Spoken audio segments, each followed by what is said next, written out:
Ayan na nga mga beshi, kailangan ko mag-send of proofs bago ako magsimula sa aking pagkain. Ayan na nga, hindi naman ako halatang gutom mga beshi. Ayan, napakalaki ng sausage. Ayan, inatian ko na nga ang aking boss. At bibigyan niya rin ako ng sisig. Siyempre, hindi ako papalugi, no? 3 rice ko. Ayan, ang sarap ng sabaw. Kumain nga kami sa labas. At mukhang na-stress nga ako sa aming gawain sa school. Napakarami. At kailangan kong mag-food trip. Ayan na nga. Parang feeling ko last supper ko na to. Akalain mo ba naman 3 rice? Mauubos ko yan.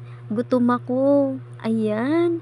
Nagutom nga ako at maraming ginawa namin sa school. Nakaka-stress. Parang nasabog ng utak ko sa daming gawain. Kaya buti na nga lang, niyaya ako ng boss ko na kumain sa labas. At may pamilti pa yan. Ayan na nga. Babawasan ko na nga itong rice ko. Ang sarap ng sabaw. At napaka-relaxing dito sa taas. Ang lamig. Nasa rooftop pala ako ng Paris Bowl. Ayan, ang sarap-sarap naman pala ng sabaw dito. Actually, 3 times ko na itong kumain dito. Kaya lang, hindi kami dito kumain sa taas. Doon kami sa baba. Kaya sinubukan namin dito sa taas kumain ng boss ko. At alam nyo ba, may kantaan din dito sa taas. At abang nga inintay ko itong pagkain namin, napakanta na ako ng 2 rounds. 2 lang yun ha, hindi ko dinagdagan. Hindi ko na ginawang 3 at baka pag 3 pa, magsialisa na yung mga tao dito. At ako pang sinisinang may-ari. Ayan na nga. Ang napakaganda talaga dito sa taas. Ayan, mukhang bubusog naman itong mga alaga ko mga beshi. Ayan, ala, naubos ko na nga yung 2 rice.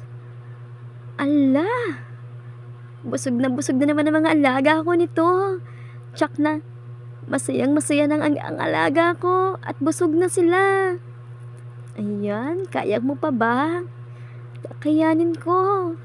At bukas, mapapasabak na naman ako. Ayan.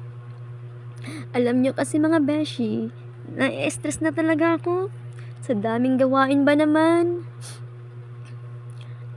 At yung iba nga mga classmate kong walang trabaho, na-stress sila. Ako pa kaya? Na nagtatrabaho na, nag-aaral pa. Na-stress din ako mga beshi. Ayan, kaya kailangan ko mag-relax. At magkanta-kanta din pag may time.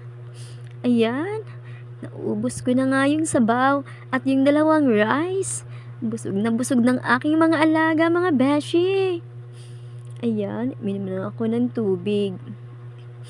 Oh, wow, sarap talaga kumain. At tumayo na nga ako mga beshi. Para bumaba yung kinain ko sa baba. Ayan, para hindi ako magkabilbil. Nagtayo-tayo na nga ako. At naglakad-lakad. Ayan, napaganda naman ito sa taas. First time ko dito umakyat sa taas. Ayan na nga. Busog na ang aking mga alaga.